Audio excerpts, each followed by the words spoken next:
Hey, welcome creatives to another episode of Quick Start Creative. I am looking at some unique comic styles, and mainly what I'm doing with this is that in creating a graphic novel, I'm always looking for styles that are a little different.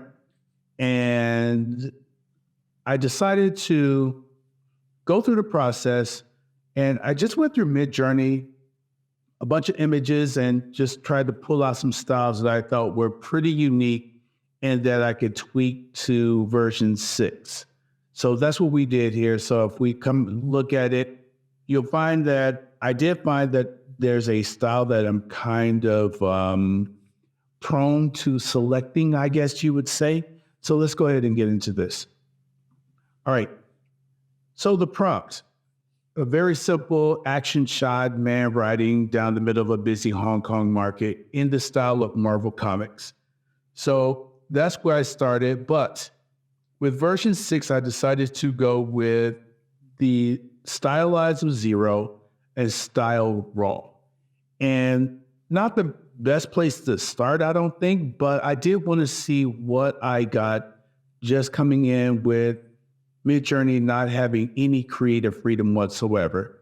So I didn't particularly like this one. The second one was the action shot, same prompt, man riding down the middle of a busy Hong Kong market, graphic novel, inspired illustration, bibliopunk, Chris Ware art.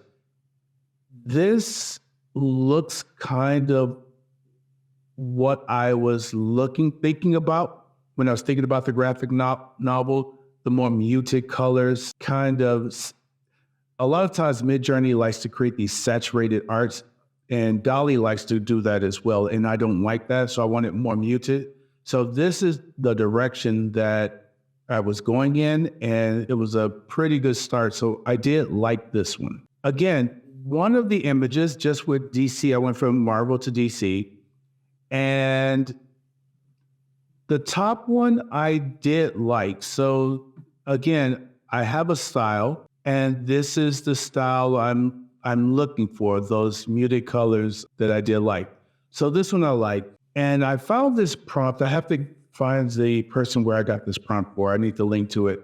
But I did find this prompt, and I thought it would be interesting to see what it could do. And you can see that I don't know art like this, but 2D cartoon image in the style of Ralph Bakshi. I'm not sure who that is. I'm not sure who any of these people are actually. But one thing I have found with Midjourney is that I'm actually starting to discover a lot more artists, because you see their name and then you go Google them and you're like, oh, this is what he did. This is how he is. So in a way, I'm discovering new artists because of Midjourney. So it's kind of backwards, I guess. You know, there's always the ethical thing that we're considering, but that's not the thing I'm wanting to talk about today. So I'm going to ignore it. And went back to the same prompt, except this time I decided to remove the style raw and put a little stylized on it and see what I get.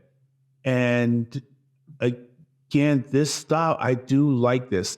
I'm not sure if it's the right one I'm looking for right now, but I can imagine I could work with this and get the prompts and, drill down on the prompts a little bit more to get to work with this. But I did like this image here. This style again, and every time I use this graphic novel inspired illustration, bibliopunk, Chris Ware, I like the art no matter what I do.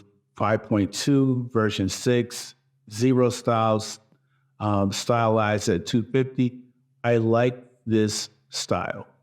And so this is really cool. Although this is more saturated than I would use for what I'm thinking about doing, but still, this is pretty nice. I like it, and I do like this one.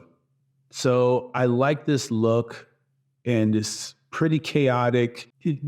I think it's one of those things that once we get the the tuner for version 6, this is something I would probably try to tune in. So this is something I like. Now, decided, well, I wanted a human. Let's figure out how to get a human close up and see how the style would do. And again, this Chris Ware Bibliopunk style is one that I did like. And this is my favorite image of the 4. This was the image that I did like.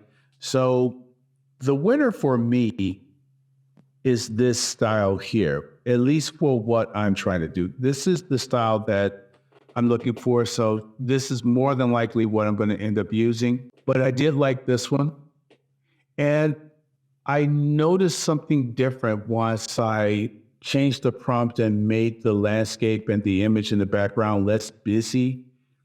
The style changed a little bit. It got those muted tones. So there's something to be said about putting in a lot of details. And I just have to work on this to see if this is true. But I'm starting to feel like if I put a lot of details in, and even the aspect ratio changed how this looked. And this, again, turned out to be my favorite. This one here, it is, I like it. And it was, I think I'm going to use this at some point because I do like it. And I think you can tweak this a little bit. But it'll be interesting to see if I went to version 5.2 with all of these prompts, what I would get. So maybe that is the next video, is to take all of this and go to 5.2 and see what we get. Again, this turned out to be my favorite. With the Marvel Comics style, it did what I wanted. I'm not sure about this one here, but this one feels a little too realistic. So this one turns out to be the winner. And so these are the styles that I used. These are the 4 styles that I put in, and the basic thing was aspect ratio 16.9 or 4.5. Stylized 0 doesn't really do it. Stylized 250 is kind of what I've been using with version 6 with everything. And I turned off the style raw, so give Midjourney a little more creativity a little more room to be creative. So turns out I do like this, but as far as I'm concerned, here is the winner. So when I go to do the project, I will go with version 6, stylized 250, aspect ratio 16.9 or 4.5, and with version 6. And that's it. So that's the video. It's just something that I'm kind of working on. I'm working my way through these things, and this is kind of how I figure out what I want. I just pick 4 styles and I just look at them from no creativity from Midjourney to a little creativity. And then now I can start building on the prompts that I want. So that's the video. Just wanted to kind of put that out there, show you guys how I do what I do. All right. Keep creating, and we'll see you in the next video.